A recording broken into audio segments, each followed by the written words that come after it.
Insurance at the Samuel Ogbondia Stadium in Benin City on Saturday. The match day 11 game was heading for a goalless draw until Insurance player handled the ball inside the box in the stoppage time. Meanwhile, the 44-year-old Rabi Ali stepped up for the four-time champions, sending Insurance goalkeeper the wrong way for Pillars' second away win of the season and fifth after 11 games. Kano Pillars moved up temporarily to the fourth position of the log with 17 points.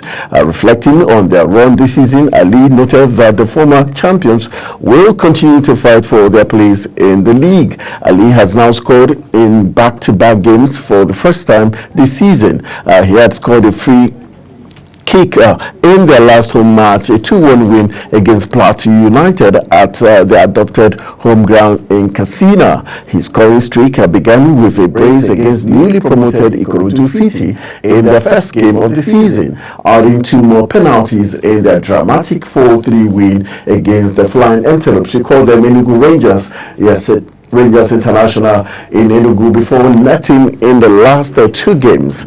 He scored 10 goals and 9 assists for the club last season. And in another MPFL match, the 11 game decided on Saturday, Shegu Olorutoba scored a brace as Lobby Stars came from behind to beat Abia Warriors 3-1 in Lafia. Their third win, which temporarily moves them out of relegation zone. After the goalless first half, Sunday Medgo had put the visitors up in the 56th minute before Lobby, under the finisher coach Michael Longstrom, responded through Olorutoba before the decisive own goal.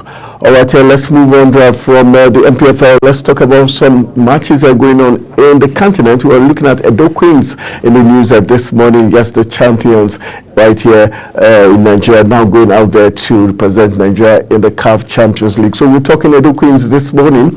Let's let you know that Nigerian champions Edo Queens made a dream start to their 2024 CAF Women's Champions League campaign on Sunday, beating fellow debutant CBE of Ethiopia 3-0 in a Group B fixture at the Labi Zaouli Stadium, Casablanca in Morocco.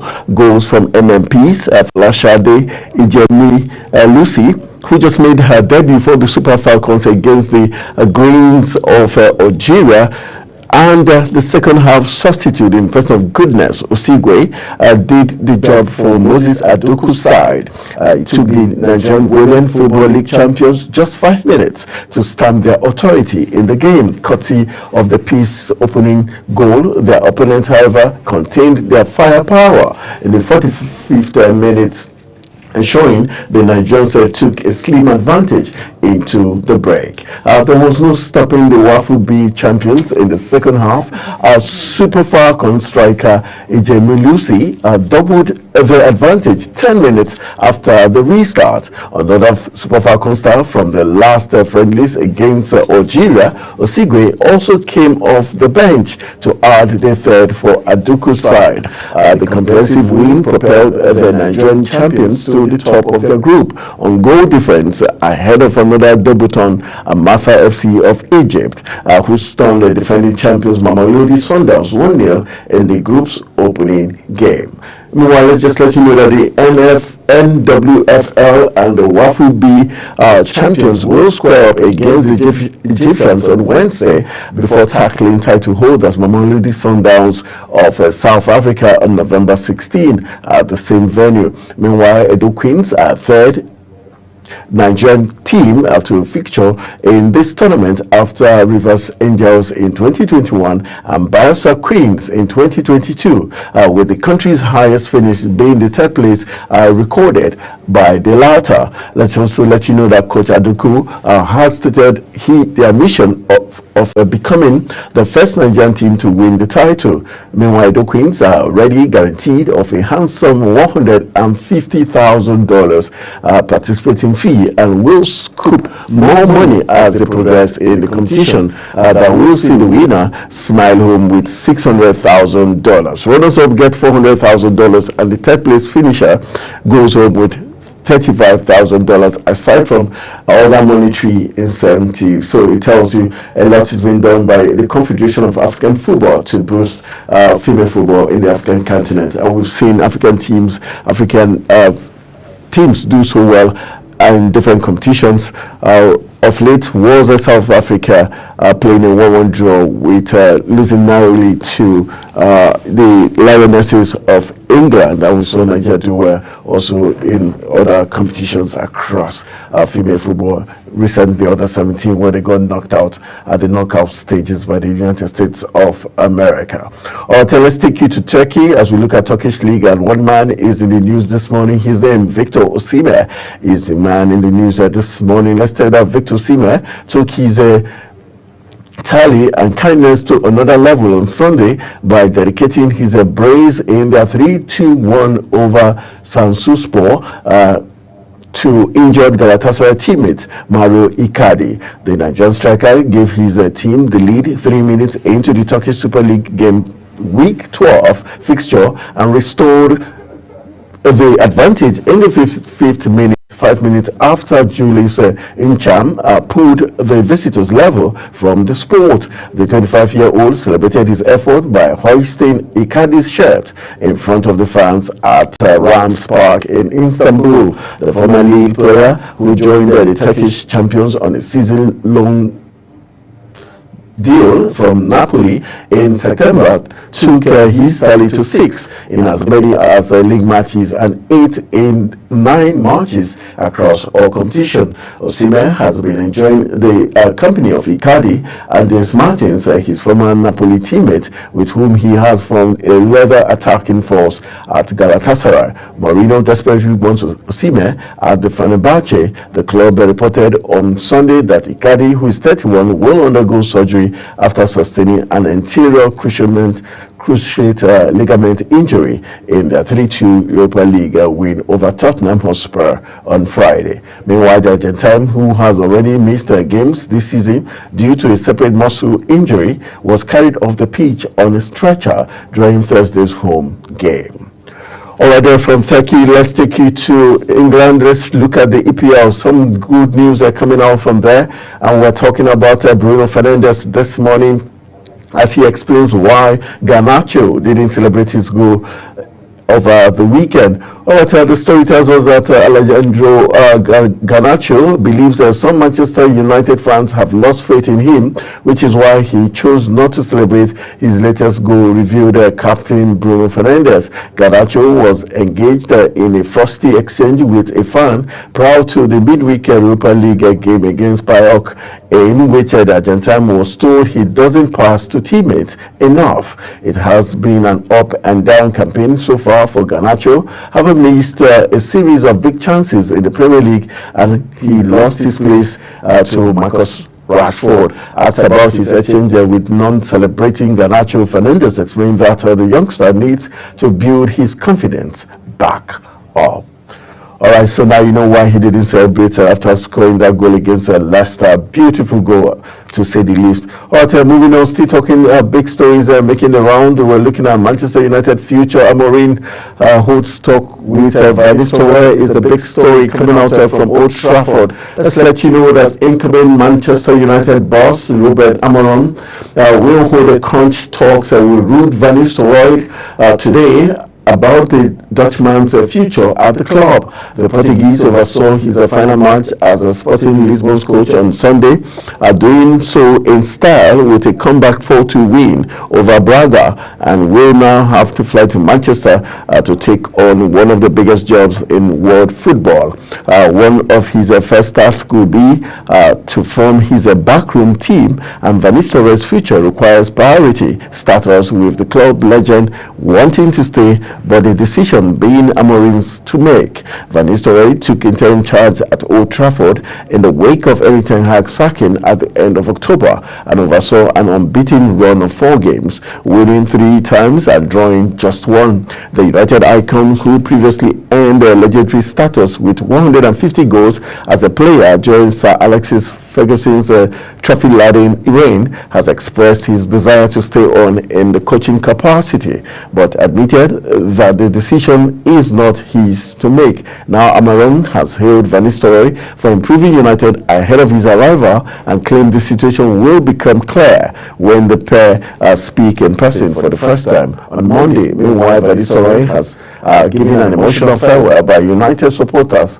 at Old Trafford on Sunday, with some in the Stretford and left with tears in their eyes following the 3-0 win over Leicester. The general consensus among United fans is that they want Van Nistelrooy to be kept on, and the 48-year-old, who recently outlined his ambitions to become head coach in the future, hopes that is the case.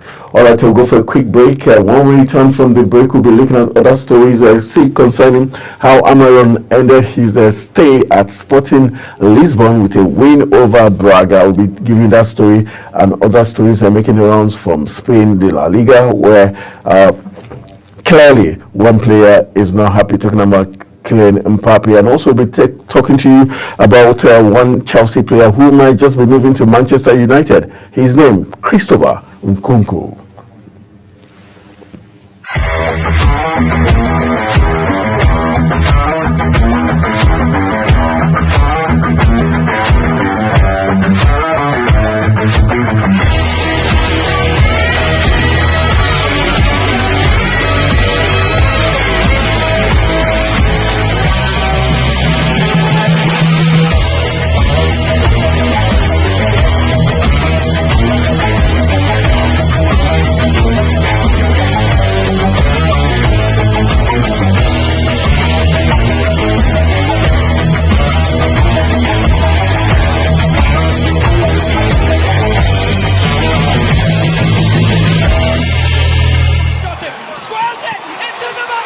Time for sports' biggest moments on global television. The headlines, scores, breaking news, and commentaries on sporty events. Talking with the biggest players, strikers, and about the slam dunks and goals, stunning saves, near misses, and upsets. Let's talk about the greatest home runs, comebacks, knockdowns, and victories. Talk Sports with the King of Sports, Anthony Momodu. Weekdays, 10 a.m. Don't miss out. Oh, that goal! Beautiful work from the wingers!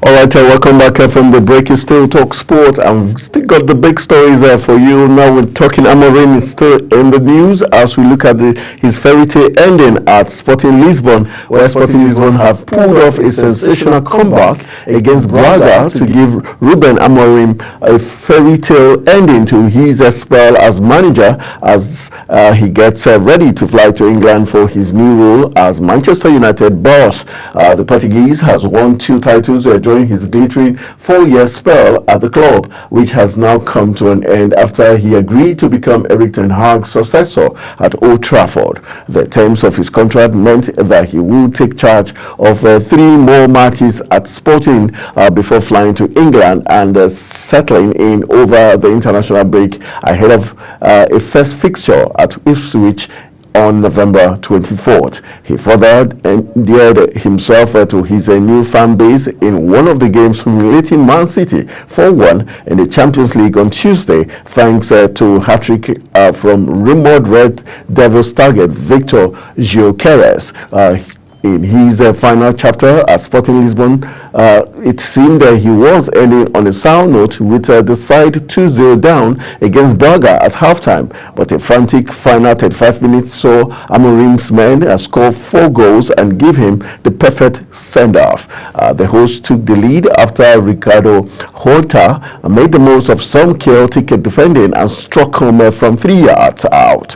The right winger then doubled Braga's advantage after being released in the box. He's finished squeezing past the Sporting goalkeeper and looping into the net. Amorim must have put a racket up the visitors at halftime as his side looked at a different proposition altogether in the second half, and that led them to scoring 4 goals and running home 4-2 victorious and giving Amorim the perfect end to his Sporting Lisbon career. All right, let's move on. Still talking about the man Amorim. He is in the news for different reasons. We are looking at work permit issues. That's the big talking point here, where Ruben Amorim will arrive in England on Monday but won't be able to start work at Manchester United new head coach until he has been granted a work permit. Amorim will travel to Manchester after overseeing his Sporting last game, which he won 4-2 on Sunday evening. However, the 39-year-old Portuguese is still waiting for paperwork to be processed so he can officially begin his job and get his feet on the grass, according to United sources. Most of the players will be away on international duty anyway, with Amorim's first game not for another 2 weeks against Ipswich at Portman Road on November 24th. He will not be unveiled to the media until his pre-match press conference for that game, although he is expected to speak to United in-house TV station. Before then, the club are keen for Amorim to settle in England as quickly as possible and find somewhere to live during the international break. So now he must get his work permit before he can resume his job as the new head coach of Manchester United. All right, we're looking at some story concerning Manchester United target, and one man is being targeted by Manchester United. We're doing transfer news this morning as Manchester United are reportedly looking to make a sensational swoop for a Chelsea star in a bid to bolster their squad as the Ruben Amorim era begins. The Red Devils have plumbed new depths this season, at one point dropping to the 14th place in the Premier League before the sacking of a controversial boss Erik ten Hag last month. His replacement Amorim is set to arrive Manchester Monday ahead of a 2-week preparation period for his opening match at Ipswich on November 24th, while the Portuguese has been taking charge of a 3 final games at Sporting Lisbon. Interim manager Ruud van Nistelrooy has overseen an impressive 4 matches to put the side in good spirit ahead of the first start at Old Trafford. And United are looking to tee Amorim up with some reinforcement to try to rescue the campaign, which look to be flying off the rails. L'Equipe reports one name being touted for an unexpected move from rivals Chelsea is Christopher Nkunku. Christopher Nkunku, with the Frenchman believed to be frustrated about a lack of game time under new manager Enzo Maresca this season. The former RB Leipzig striker arrived at Stamford Bridge in July 2023 for a fee of £52 million, but his first year at the club was heavily interrupted by injuries. So now we know Christopher Nkunku might just be heading to Manchester United, just like how Jadon Sancho moved there from United to Chelsea. So we're likely to see back and forth between Chelsea and Manchester United. All right, still talking EPL stories. Let's take you to the Gunners as Arteta slams the Arsenal players for the draw with Chelsea. That's the big talking point we're looking at this morning, as Mikel Arteta blasted his Arsenal side for letting another lead slip in the Premier League after a 1-1 draw with Chelsea, ranting that it was so poor not to seal victory at Stamford Bridge.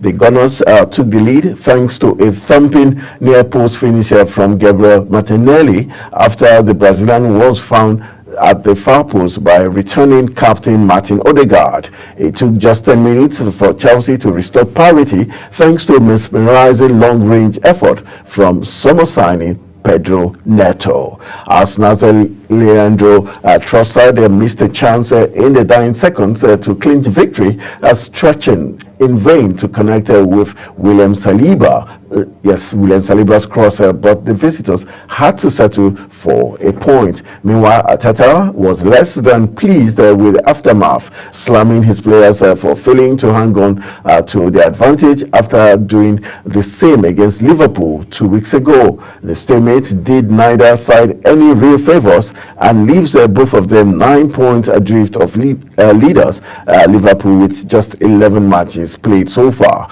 To add salt to injury for Arteta, Declan Rice seemed to hobble off on the 71st minute before England teammate Bukayo Saka was substituted after a heavy tackle from man of the match Marc Cucurella.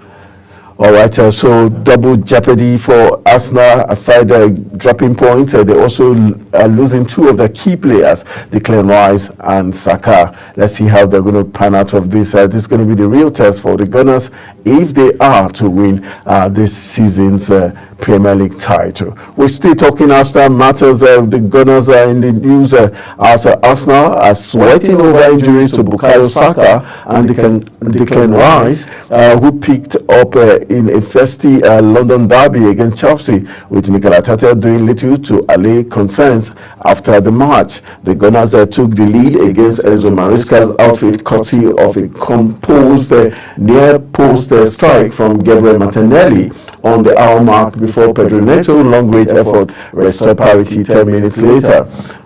The 10 points steadied the ship for Arsenal after a run of poor result, but the second half will have been tarnished somewhat after injury blows to two of the side's most important stars. Meanwhile, Rice was a doubt before the match with a broken toe and seemed to hobble off on the 71st minute before England teammate Saka was substituted after a heavy tackle from man of the match Marc Cucurella. Following the draw, Arteta issued a worrying update on the injury suffered by the pair. Arteta will not be the only one concerned over those fitness, with their national boss Lee Carsley also needing the Arsenal stars to be fit for the international break. Meanwhile, the Three Lions have virtual Nations League matches, very vital Nations League matches against Greece and Ireland coming up in what are the interim bosses' final two games before handing over to new manager Thomas Tuchel. So get to see how the Three Lions will be able to fare without a very charismatic and important player such as Bukayo Saka for the Three Lions of England. And not also forget Declan Rice, also a very important member of the Three Lions, and they've got two very key matches to play, talking about the match against Ireland, which is very important for them for the Nations League, playing Ireland, and also they'll be taking on Greece. All right, from there, let's go back to some other matches played in the EPL. It's Tottenham Hotspur in the news this morning, and Postecoglou is the man we're talking about, the coach of Tottenham. Let's let you know that Angel Postecoglou expressed his fury at Ipswich for time wasting and insisted that Tottenham would never do it. Postecoglou admitted Tottenham didn't start the game well at all and gave themselves a mountain to climb when they went 2 goals behind in the first half. Meanwhile, Ipswich boss Kieran McKennie defended his side's approach and called it a day to cherish as the Tractor Boys secured their first Premier League win since 2002. What a big one there for Ipswich, and they had to do it against the Tottenham Hotspur. All right, no wonder the coach of Tottenham is already crying foul, saying time wasting, but it's part of the game, it's part of the antics. That's what you do when you're facing a very, very good side as Tottenham Hotspur. All right, still looking at the stories that are making the rounds. We've got Ten Hag in the news this morning. for runover Stella Erik ten Hag made a surprise appearance watching former club Ajax on Sunday in the wake of being sacked by Manchester United, sparking suggestions he could be set to return to the club. The Dutchman's reign as United boss ended after United's controversial 2-1 defeat against West Ham and was dismissed by Ineos chief, who have since named Ruben Amorim as his successor. Ten Hag's 2.5 years at Old Trafford yielded FA Cup and the Carabao Cup honours, but his side underperformed in the league, especially in his final full season, which ended in the club finishing 8th, their lowest ever position in the Premier League. The former swiftly jetted back home to the Netherlands following his dismissal, attended a Dutch clash between Heracles Amelo and NAC Brada, and has now made an appearance at Ajax. Coincidentally, Ajax trip to FC20 was the second time Ten Hag has watched the club he played for with 20, previously earning a draw at Old Trafford in one of his final games in charge. Ten Hag was spotted by cameras making his way to the hospitality seating at the stadium, and Ajax supporters have been seeing their former coach watching on. The 54-year-old previously won 3 Dutch titles with Ajax between 2018 and 2022, along with 2 KNVB Cups and impressive performances in the Champions League before leaving to join United. Let's go for another quick break. When we return from the break, we'll be taking to Spain, where Kylian Mbappe is being said not to be happy by some eagle-eyed fans, and we'll also be looking at other stories that are making the rounds when we return.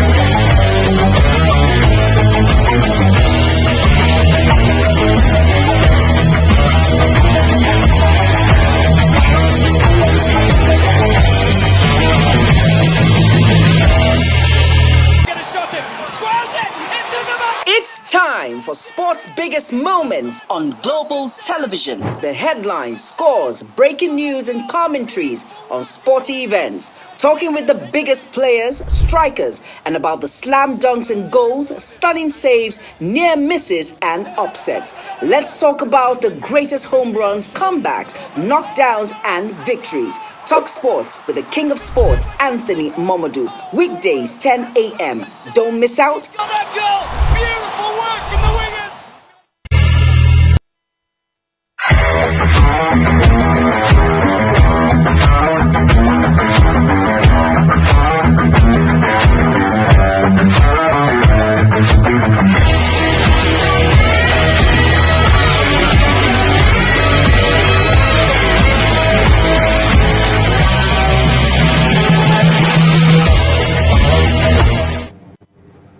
All right, welcome back from the break. You still talk sport, and like I told you, we've got some stories coming from Spain concerning Kylian Mbappe. We'll be taking that story very soon. But before we do that, let's just whet your appetite with some local football that has been played in the FCT to keep fit and also to enjoy the round leather game. Let's watch out what played out at the Lycmans Football Club Academy in the FCT for the older ones.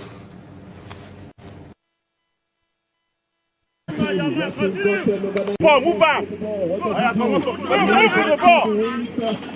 Tries to beat his man, still with the ball. Tries to find number 9, Jesse Rashman, who misses right at the ball, goes to the goalkeeper.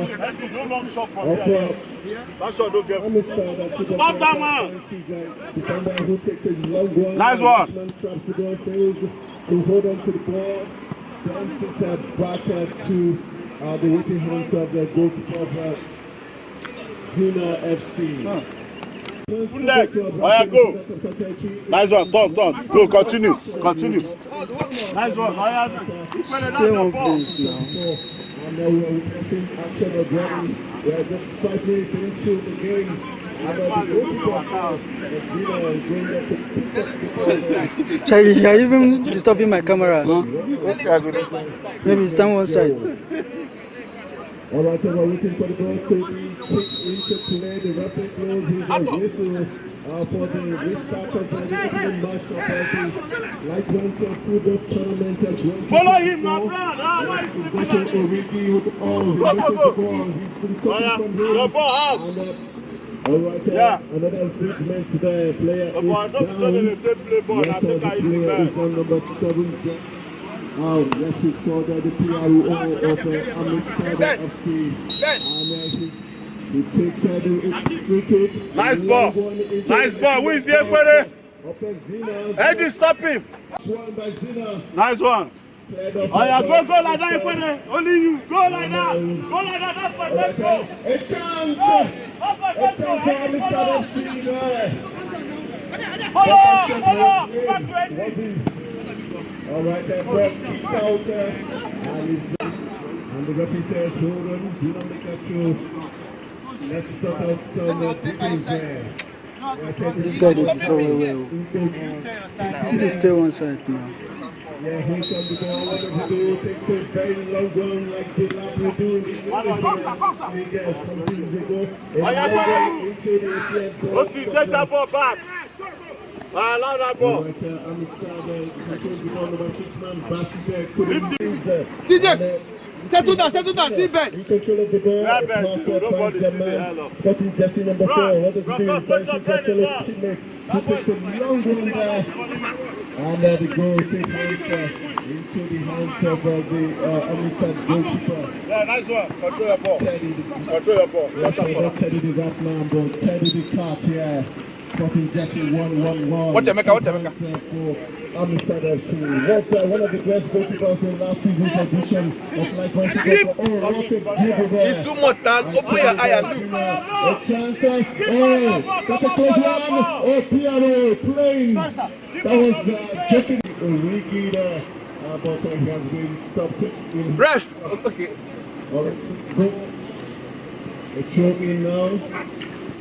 Nah. The opening game I go of score, don't worry. football tournament 2024 in honor of Honorable Mark the man, a lawmaker who's doing great things for sports in Nigeria and from his constituency, and show credit to the entire leadership of Light Wednesday Football Club, making sure that this tournament goes on. A long one, Zina about to take a throw. Number 6 jersey for Zina, Emeka there. What does Emeka do? The referee tells him, take off your handband. Yes, when you're playing international football, you don't wear accessories there. And they say, Emeka now, he goes back. What does he do? Tries to take a long one, like the lap. Yes, he signals to his teammate, Zina, tries to incur a long one from Emeka there. And trying, yes, there's number 6 Jesse there for Amistad. Bassi there, clearing the ball danger, knocking it off. It's going to be a corner kick now. Zina still there. Moka waiting to cross the ball. It's the opening ceremony, opening game cracker between. No. Bimbo, come back. Stand behind the quarry. Like my football club tournament. A chance. Oh. Yes, Zina. Oh, number 10 Jesse. Oh no, he has been stopped there. And Amistad clears their lines well, but Zina still trying to make it forward there. Otis couldn't get the ball, too heavy. Yes, as heavy as Eddie Hazard was when he moved to Real Madrid. CJ, what? Emeka? Alright, Blasi finds his man there, PRO number 7. Oh, what a pass, not looking pass, trying to mimic Cristiano Ronaldo there, but his teammate didn't get the message. Emeka, don't. Alright, that's a free throw there. Emeka, don't give that kind of pass now. FC, wearing all green jersey there. And the referee says number 8 man was brought down. Joshua brought down there an infringement. And the referee says stand up and let the game begin. And DJ! Calm down, calm down, calm down, calm down. Manchester Football Club Butcher Tournament in honor of Honorable Mark Obeta Proper 2024. And two breaking the kicking of the tournament. It's Amistad FC versus Zina FC. Hold on now. Yes, Teddy there. One of the best goalkeepers for last tournament. Almost dropping the ball. And it's Zina there clearing the lines. Long one there, but PRO number 7 Jesse for Amistad, making sure that the defense was well marshaled there. Alright, still Emeka leaves the ball for Zina. Okay, yes, Emeka now goes there for long throw. He throws a long one there. Hey, all right, what's happening there? A foul throw. Referee signals a foul throw. Emeka couldn't get the job done, and he said, fellow number 6 Jesse for Amistad. Yes, it's a Bassi there with the ball. What does he do? He's looking at a throwing to Yashman, Jesse number 9. Oh, that was a poor control by Zina. He takes his man number 14, Jesse. Oh no! That ball, and then Ricky there. He finds it now. What happens there? The PRO trying to be stylish there. Almost getting himself in trouble. Oh, that's a treatment. High boots there. It's No. It's about the Referee, you have to protect these players, please. Player has been hacked down. Yes, You have to protect these players. And Amsterdam midfielder there trying to stop play, and it's an improvement of the ball down there. Do you understand? Hold your ball, open your eyes. Look at where your opponent is coming, then you pass. If you want to throw straight, they can understand where you are going to. From Global Television, Abuja right here. And it's a free kick. A logo, there's one there. Oh no! Yes, almost coming into the net. That was Origi there. Sporting Jesse number 10, captain of Zina FC. Captain fantastic account. But that's a free kick. Just only missed the upright. Meanwhile, Teddy, one of the best goalkeepers in last tournament, was waiting. He stretched full length to ensure that ball didn't drop into the waiting net. A free kick there, nice one there, but into the waiting hands of Amistad goalkeeper there. Alright, a long one out there. It's Ricky there, Jesse number 10, captain of Zina FC. What does he do? Tries to beat his man, nice and clean. He doesn't. And then on to Jesse of a shocker. Bassi clears the lines once again. Oh boy. Yes, Amistad living dangerously. Zina has been doing the attacking, while we've got Amistad always playing their lines. A quick change there by Emeka there, for instance, number 8, Joshua. Oh, Joshua hasn't. Oh, number 14, Jesse takes it. Oh, that shot blocked out of there. With a very fiery shot that was blocked. Alright, number 8, Jesse. Joshua takes a long one, and Amistad couldn't control that ball. The man wearing Jesse number 11 couldn't control that ball. Alright, Jojo there. Jojo completely missed his target. Jojo with a chance again. He tries another one, but he mistakes Jesse number 14. Yes, Zina moving to Otto, finds there. Yes, Otto tries to find vision live there. Spotting Jesse number 4, Jonathan. He got him jack. Jonathan there couldn't hold on. Yeah, he's known as a cat piece also in the religious grounds. Jockey cat Emeka. Alright, it's time again. Number 8, Joshua for Zina FC. Once again, looks at his teammate. Puts hands at Kimbo. All right, that's just a clip of local football played right here in the FCT to keep fit and also enjoy the round leather game.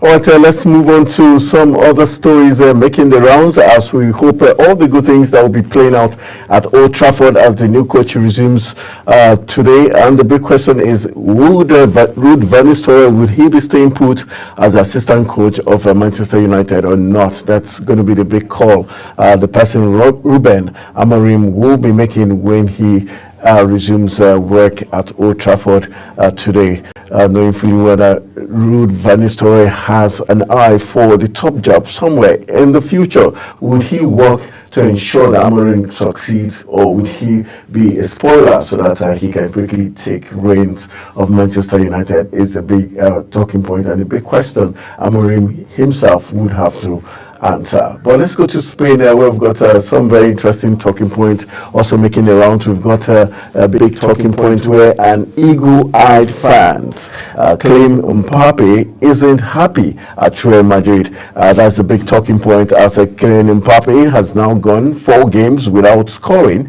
for Real Madrid after drawing a blank in Saturday's 4-0 win over Osasuna. The former Paris Saint-Germain captain only managed to record 1 shot on target despite playing the full 90 minutes at the Bernabeu.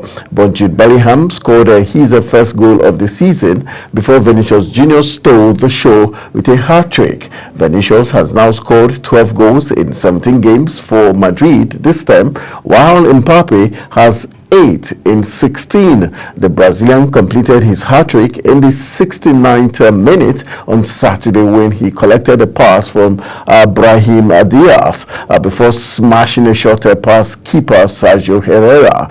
Mbappe was stood just 8 yards to the left of Vinicius when the ball hit the net, and some eagle-eyed fans thought the Frenchman's reaction was interesting. As Vinicius sprinted to his right to celebrate with Diaz, Mbappe appeared less than excited. Mbappe did not run after Vinicius to congratulate him. However, Mbappe was later seen exchanging high fives with his teammates, and that's Mbappe there for you. Not he's a striker, and so you will understand if he's not seeming so excited about Vinicius Junior having his own hat-trick. Very important, even with Vinicius Junior still being one of the key players for the Galacticos, but Mbappe yet to establish himself as the main man for Real Madrid, and that's the reason he was brought in, hoping that he would fill the shoes left by Cristiano Ronaldo, and also not forgetting the other man who left before him. All right, just to give you looking at what played out over the course of the weekend, we know that at the MPFL, it was a celebration for one man, Rabiu Ali, for his continuous goal-scoring feat in the MPFL. And just to remind you that Canipilas midfield maestro, Rabiu Ali, scored his 6th goal of the 2024-2025 Nigerian Premier Football season with a late penalty, which earned Canipilas 1-0 win over Bender Insurance. He called them the Arsenal of Nigerian football at the Samuel Gbomindia Stadium in Benin City. The match day 11 game was heading for a goalless draw until Insurance player handled the ball inside the box at stoppage time. Meanwhile, the 44-year-old Rabiu Ali stepped up for the 4th time champion, sending the Insurance goalkeeper the wrong way for Pillars to score and second away win of the season and 5th after 11 games. Canipilas moved to temporarily to the 4th position on the log with 17 points. Reflecting on their run this season, Rabiu Ali noted that the former champions will continue to fight for their place in the league. Ali has now scored in back-to-back games for the first time this season. He had scored a free kick in the last home match, a 2-1 win against Plateau United at the adopted home ground in Katsina. His scoring streak began with a brace against a newly promoted Ikorodu City in the first game of the season, adding 2 more penalties in the dramatic 4-3 win against Rangers International of Enugu. He called them the Flying Antelopes before netting in the last 2 games. He scored 10 goals and 9 assists for the club last season.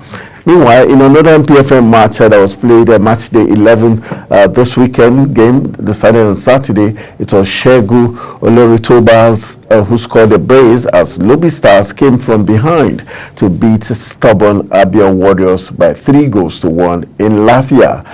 That makes it their 3rd win, which temporarily moved them out of the relegation zone. After a goalless first half, Sunday Medgwa had put the visitors up in the 56th minute before Lobby, under Finnish coach Mikael Lundstrom, responded with Oloritoba before the decisive own goal. All right, and the final story, just to recap, is the fact that one female team club in Nigeria is doing Nigeria great honors out there in Casablanca. Let's let you know that Nigerian champions Edo Queens made a dream start to their 2024 CAF Women's Champions League campaign, beating fellow debutant CBE of Ethiopia 3-0 in the Group B fixture at the Labi Zaoli Stadium, Casablanca, Morocco. Goals from MMPs, Folashade Ajami Lucy, and the second half substitute Goodness Osigwe did the job for Moses Aduku's side. It took the Nigerian Women Football League champions just 5 minutes to stamp their authority in the game, courtesy of PC's opening goal. The opponent, however, contained their fireworks and firepower in the first 45 minutes, ensuring the Nigerians took a slim advantage into the break. There was no stopping the Wafu B champions in the second 45 minutes as the Super Falcons striker Ejami Lucy doubled the advantage in the 10th minute after the restart. Another Falcon star from last friendlies against Algeria, Osigwe, also came off the bench to add the third for the Aduku's side.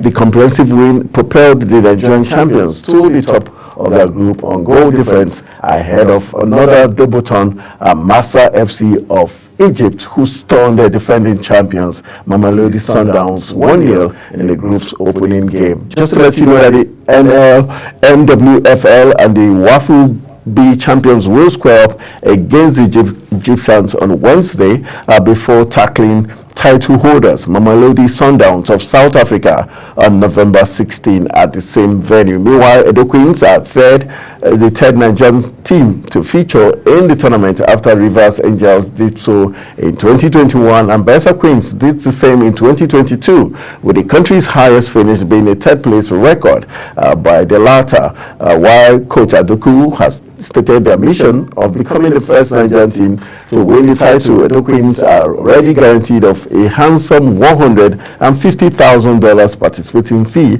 and will scoop more money as they progress in the competition that will see the winners smile home with $600,000 and runners-up getting $400,000 and the third place team getting $35,000 aside from other monetary incentives. So that's all you need to know as regards of female football in the African continent, and the Edo Queens are already doing Nigeria proud. We hope they will be able to beat their next rival on Wednesday so that they can move on to the stage where they will begin to get more money. Talking about beating Egyptian side Massa FC, who are also making their debut in the competition. So we hope experience, grit, and determination of Edo Queens will help them see how they can beat Massa FC of Egypt.